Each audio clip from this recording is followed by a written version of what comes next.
ஸ்டார்டிங்கில் வர சேல்ரி ஒரு 5 to 10 டேஸ்க்குள்ளேயே காலியாக போயிடுது. ஸோ சேலரி மந்த் எண்டு வரைக்குமே எனக்கு பத்த மாட்டேங்குது அப்படின்னு நீங்கள் நினச்சிங்கன்னா உங்களுக்கான ஒரு 2-3 டிப்ஸை தான் நான் உங்களுக்கு சொல்கிறேன். சேலரி எப்படி சேவ் பண்ணலான்னு அந்த 3 டிப்ஸை தான் நான் உங்களுக்கு சொல்கிறேன். ஃபர்ஸ்ட் டிப்ஸ் என்னன்னா, உங்களுக்கு ஸ்டார்டிங் சேலரி வந்ததுமே மந்த்லி ஒரு சேலரிலேருந்து ஒரு 10 to 20% சேவிங்ஸ் சேவ் பண்ணிக்கோங்க.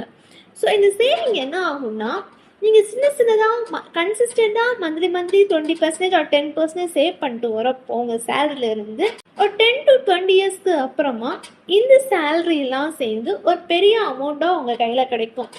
அண்ட் திடீர்னு ஒரு அர்ஜென்சிக்கு உங்களுக்கு காசு தேவைப்பட்டால் கூட நீங்கள் இந்த சேவிங்ஸ்லேருந்து யூஸ் பண்ணிக்கலாங்க.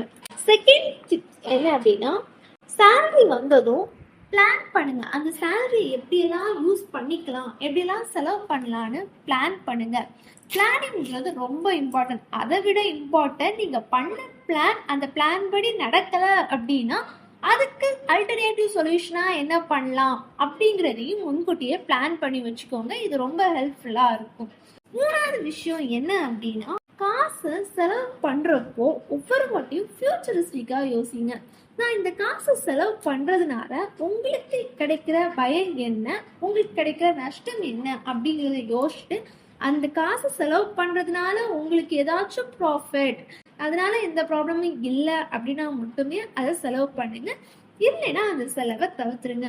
ஸோ இந்த 3 விஷயத்தையும் நீங்கள் ஃபாலோ பண்ணீங்க அப்படின்னா கண்டிப்பாக உங்கள் சேலரி மந்த் எண்டு வரைக்கும் உங்கள் கையில் தாங்க இருக்கும். ஸோ காசு தேவையாமல் காசு இல்லாமல் போகாது.